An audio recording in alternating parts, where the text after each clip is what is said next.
et l'influence de la musique. Vous savez, un joueur de baseball joue un match par jour, mais une chanson passe quand c'est un tube. Tout le monde se souvient des pantalons bouffants et de la danse. Mais le secret le plus sombre de MC Hammer était caché derrière les paillettes. Il aurait mis une prime de 50 000 $ sur des rappeurs rivaux.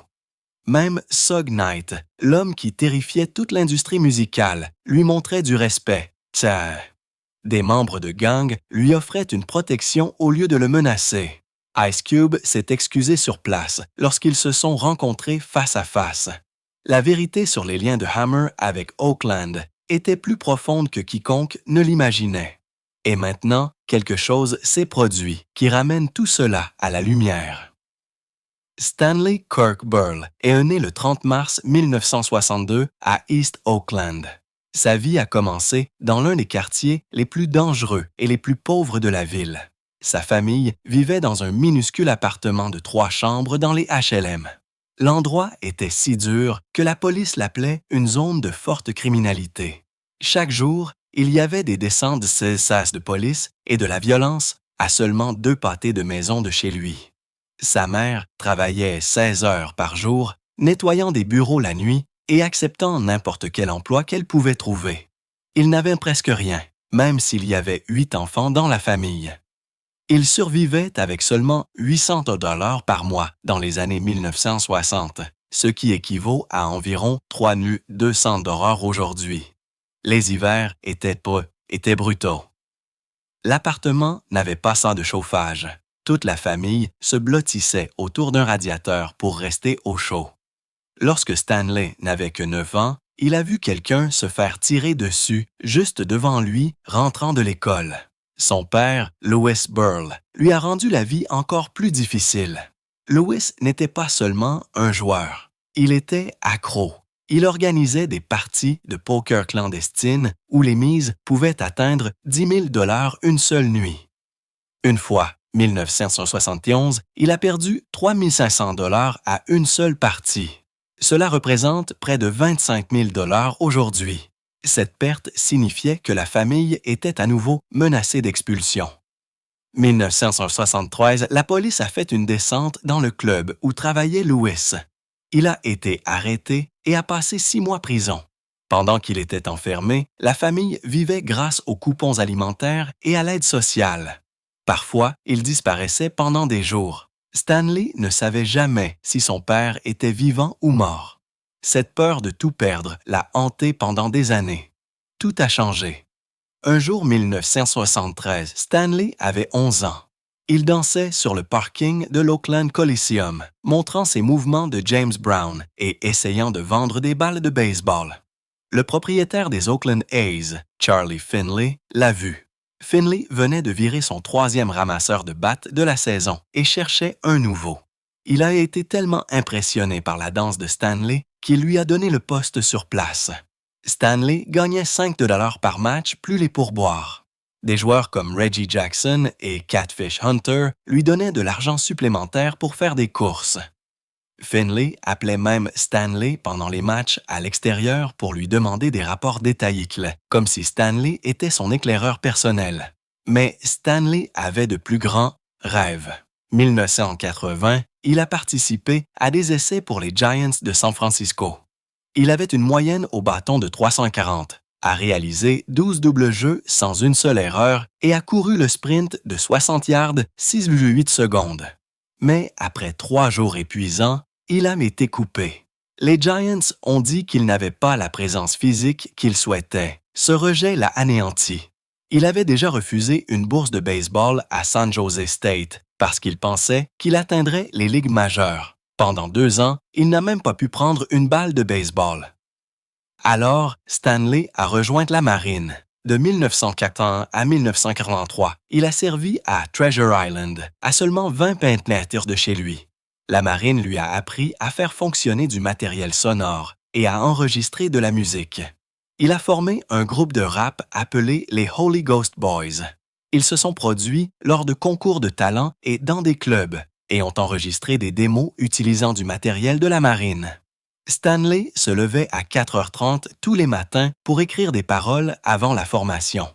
Il a économisé près de 80% de son salaire et a gagné de l'argent supplémentaire vendant des mixtapes et gérant un service de detailing automobile pour les officiers. Au moment où il a quitté la marine, il avait économisé 40 000 $. Cela représente environ 110 000 $ aujourd'hui. De retour à Oakland, il a tout misé sur son rêve. Il a convaincu les anciens joueurs des Oakland A's, Mike Davis et Dwayne Murphy, d'investir 35 000 $ supplémentaires à eux deux. Il a installé un studio complet dans son garage avec du matériel haut de gamme. Il a écrit, enregistré, mixé, conçu la pochette de l'album et a même livré lui-même les disques dans les magasins. Il ne faisait pas que de la musique. Il construisait un empire à partir de zéro. 1987, il a pressé 1000 exemplaires de son premier album, Feel My Power, et les a vendus depuis sa voiture. Il ne s'est pas arrêté là. Il s'est produit partout où il le pouvait, dans les écoles, les clubs, même au coin des rues. Il a vendu 60 000 exemplaires de manière indépendante. Capitol Records a pris note. Ils lui ont offert un contrat de 1,75 million de dollars 1988. C'était énorme pour un nouveau rappeur. Et ce qui était encore plus choquant, c'est qu'il a gardé le contrôle de ses enregistrements originaux. Son album de 1988, Let's Get It Started, a explosé. Il est devenu multiplatine, se vendant à plus de 2 millions d'exemplaires. Ses vidéos passaient boucle sur MTV à une époque où le rap était à peine diffusé. Ses spectacles étaient des spectacles à part entière avec d'énormes numéros de danse, des costumes extravagants et une énergie non-stop. Mais l'ascension de Hammer ne concernait pas seulement la musique. Il a fait venir plus de 100 personnes de son ancien quartier dans son équipe. Danseurs, sécurité, amis, famille. Il versait des salaires qui totalisaient parfois 50 000 $ par mois. Son équipe n'était pas seulement grande, elle était puissante. Il le maintenait sécurité, loyal et respecté. Mais cette loyauté avait un coût énorme. Elle a épuisé sa fortune lorsque les ventes de disques ont chuté. Hammer a également construit une machine commerciale.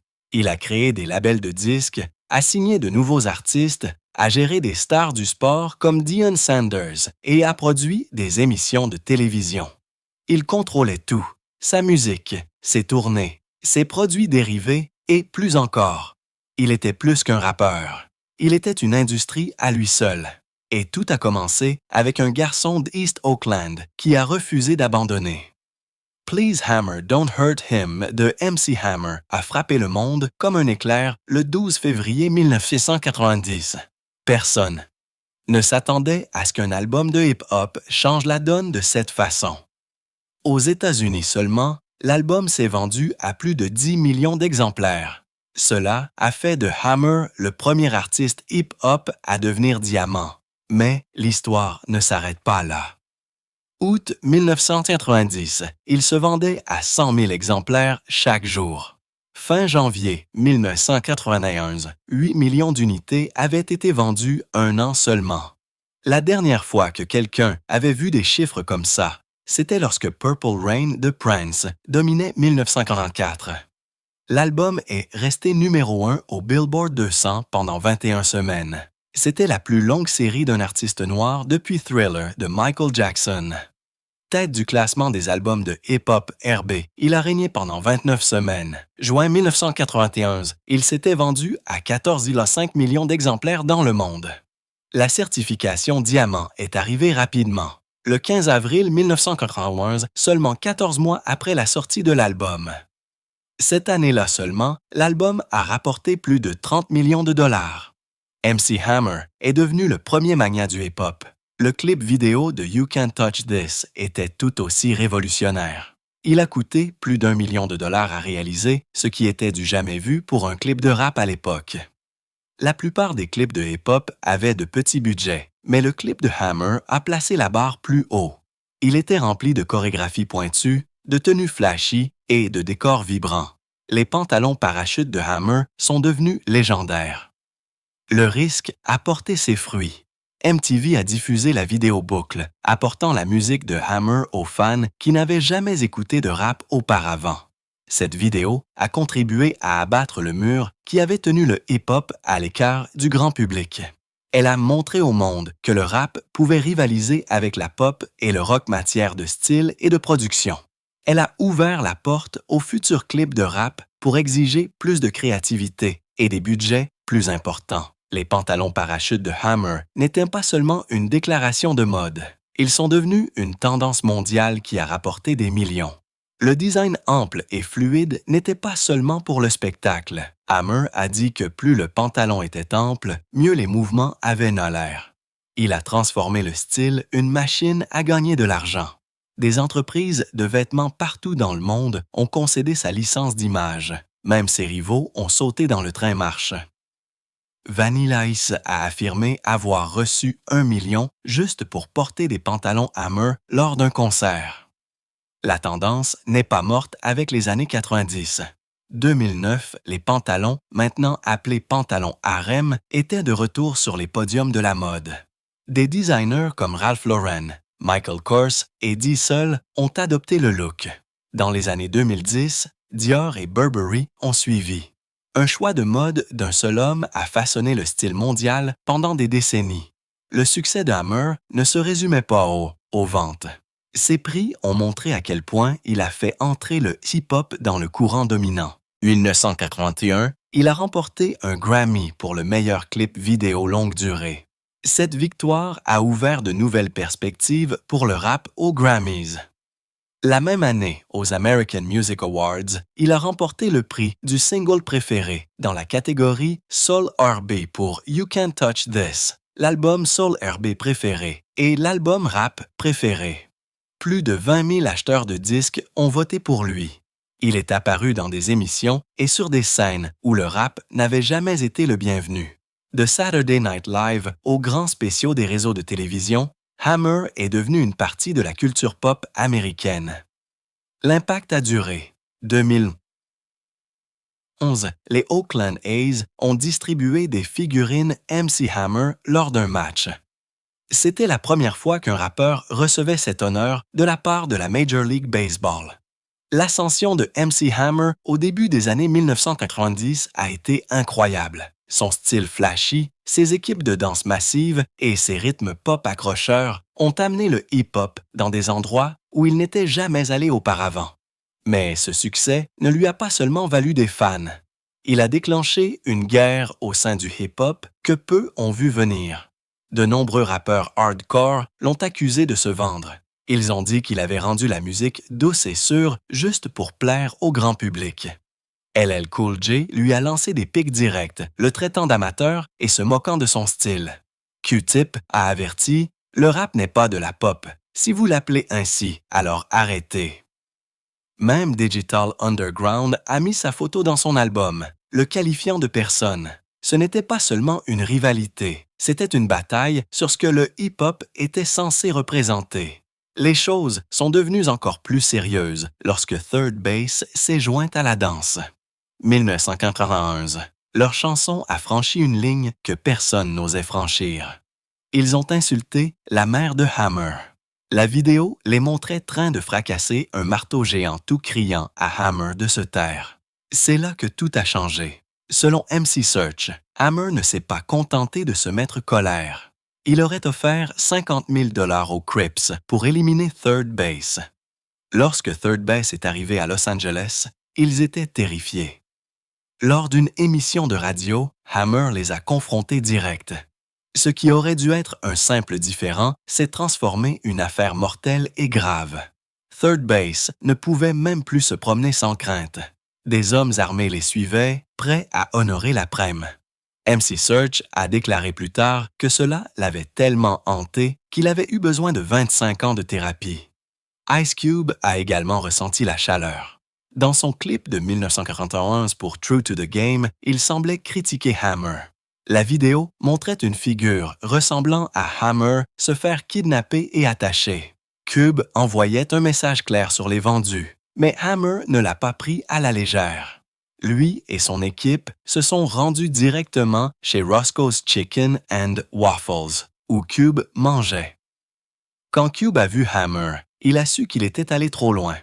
Il s'est excusé sur place. Le rappeur dur qui s'est élevé contre les vendus a réalisé que Hammer n'était pas seulement une pop star. C'était quelqu'un qui pouvait soutenir ses paroles par des actions réelles. Même Redmond, des années plus tard, a admis qu'il avait eu peur. Sur son premier album, il avait critiqué Hammer. Mais lorsqu'ils se sont rencontrés face à face, Hammer a clairement fait savoir qu'il n'était pas acceptable de parler de sa mère. Redmond n'a pas argumenté. Il a juste dit « Oui, monsieur ». Il a expliqué plus tard que Hammer avait des relations sérieuses dans la région de la baie. Personne ne venait à Oakland disant du mal de lui sans payer le prix. L'équipe de PMD a même dû quitter la ville rapidement parce qu'elle s'est rendue compte qu'elle était réel danger. Et puis, il y avait Suge Knight, et c'était l'homme qui terrifiait toute l'industrie musicale. L'homme qui a un jour fait pendre Vanilla Ice d'un balcon.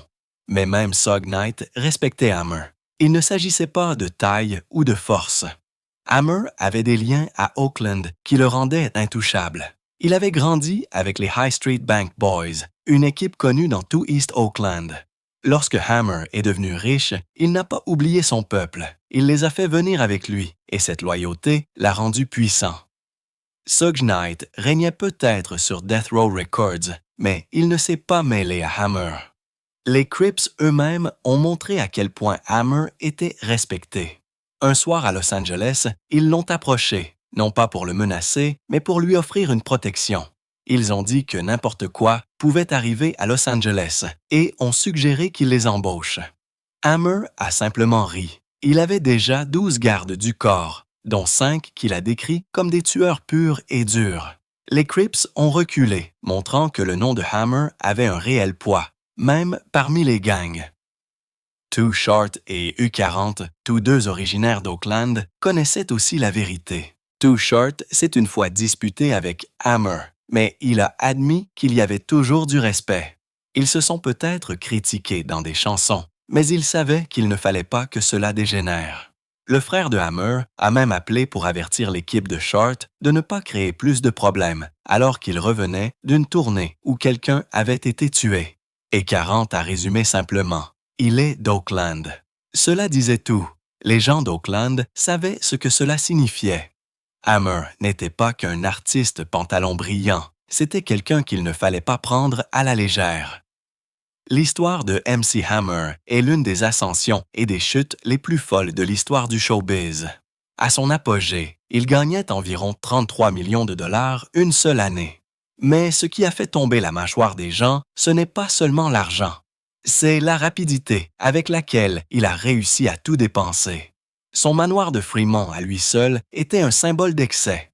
Il l'a acheté pour 12 millions de dollars en 1990, puis y a investi 30 millions de dollars supplémentaires. L'endroit couvrait 40 000 pieds carrés. Les portes d'entrée étaient plaquées or et criaient « Hammer Time ». À l'intérieur, il y avait des sols marbre italiens qui coûtaient 2 millions de dollars, choisis à la main par sa femme. Il y avait des bains à remous or, une console de télévision escamotable et des statues marbre de Hammer lui-même. Et la piscine, elle avait la forme de son célèbre pantalon bouffant et a coûté des centaines de milliers de dollars à construire. Le domaine avait un garage pour 17 voitures, un bowling, un terrain de baseball, un terrain de basket, des courses, des cours de tennis, un studio d'enregistrement, une salle de cinéma de 33 places et 2 piscines. Pour que tout cela fonctionne, il payait plus de 500 000 $ par mois à plus de 200 employés. Cet entourage massif n'était pas seulement pour le spectacle. Hammer a embauché de la famille, de vieux amis et toute personne de son quartier qui avait besoin d'un emploi. À son apogée, sa masse salariale à elle seule coûtait 6 millions de dollars par an. Lors d'événements spéciaux ou de jours fériés, ce chiffre pouvait atteindre plus de 1 million de dollars par mois. Hammer emmenait tout le monde partout. Hôtels, vols, repas, tout ce que vous voulez.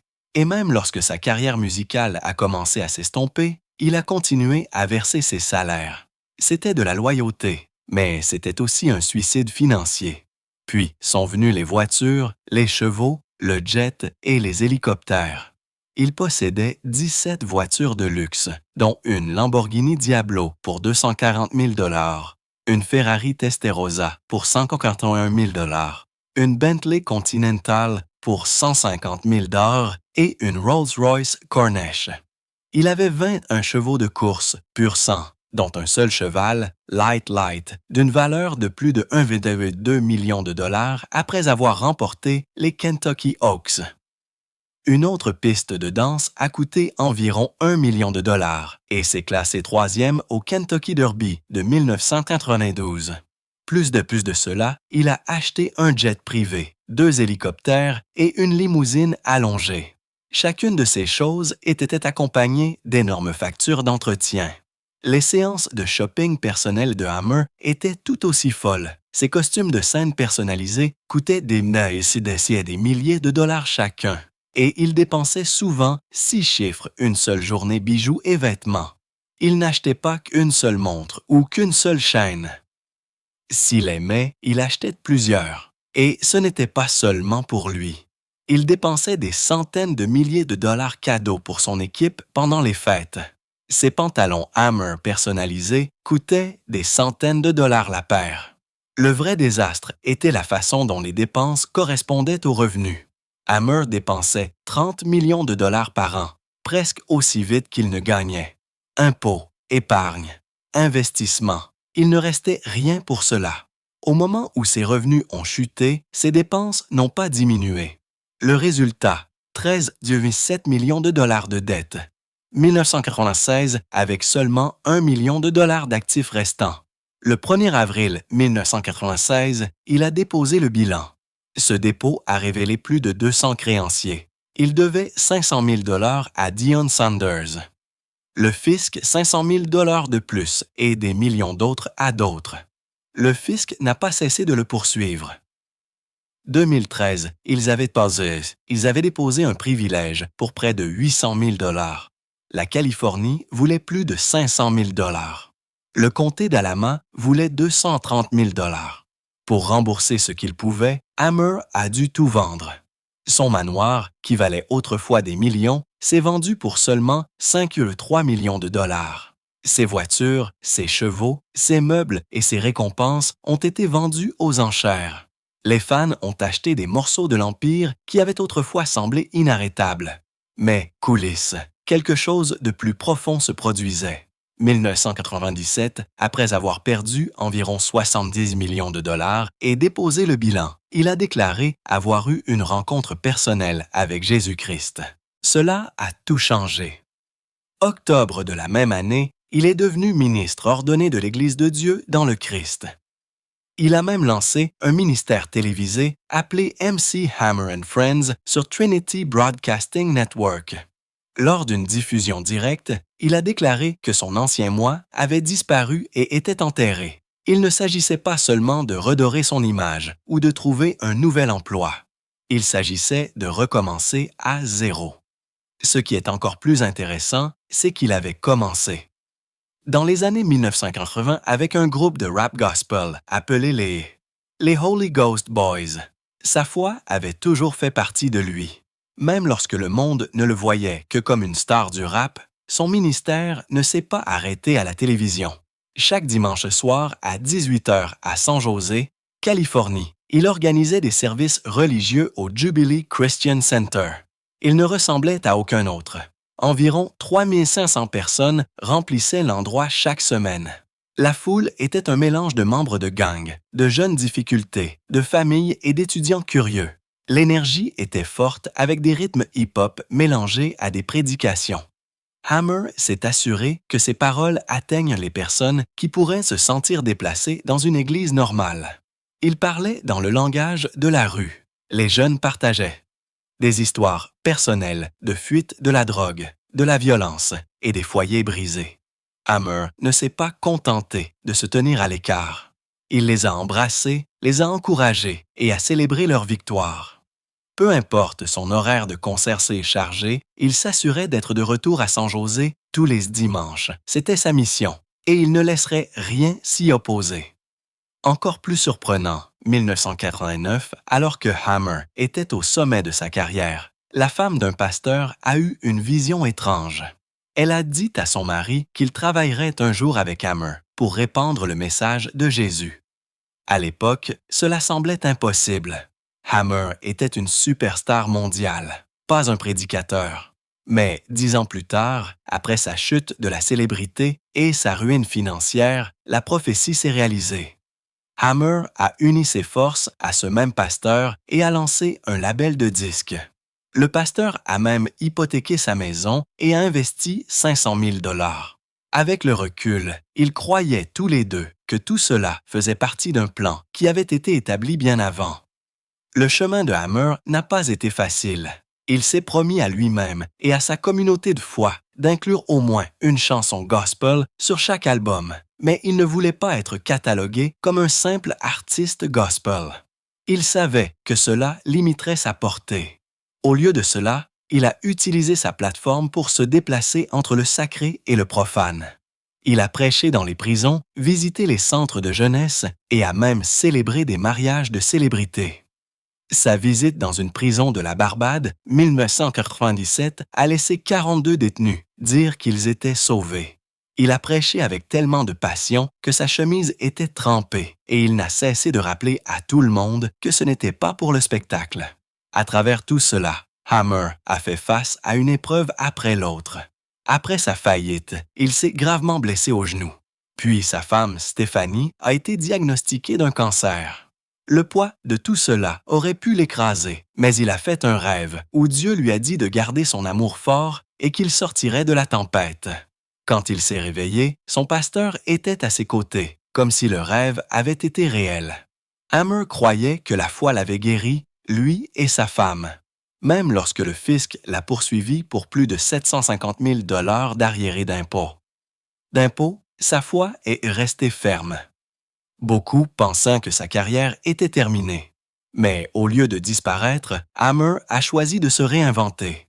Il a trouvé une nouvelle maison dans la Silicon Valley. Au milieu des années 1990, tout vendant encore des millions de disques, il a commencé à passer du temps dans des entreprises technologiques comme Apple et Silicon Graphics. C'est là que son deuxième acte a commencé. Hammer a vu ce que les autres ont manqué. Il a discrètement investi dans des entreprises comme Twitter, Square et Dropbox. Ses premiers sœurs paris ont porté leurs fruits d'une manière que personne n'aurait pu imaginer. Chamillionnaire a un jour révélé que Hammer possédait fait une partie de Twitter. Ils avaient passé des heures à parler de technologie au siège de Facebook. Hammer se sentait souvent frustré parce que d'autres artistes préféraient être payés pour promouvoir des plateformes plutôt que de posséder une partie. Sa relation avec l'investisseur Ron Conway a tout changé. Ils se sont rencontrés lors d'un match de baseball. Conway est devenu un mentor et a même investi $1 million dans dansejam.com de Hammer. Hammer était fier de comprendre le monde de la technologie. Il a un jour déclaré qu'il n'y avait pas de stratégie commerciale ou de discours technologique qui le dépassait. Comme si cela ne suffisait pas, une découverte incroyable a ajouté une autre tournure à son histoire.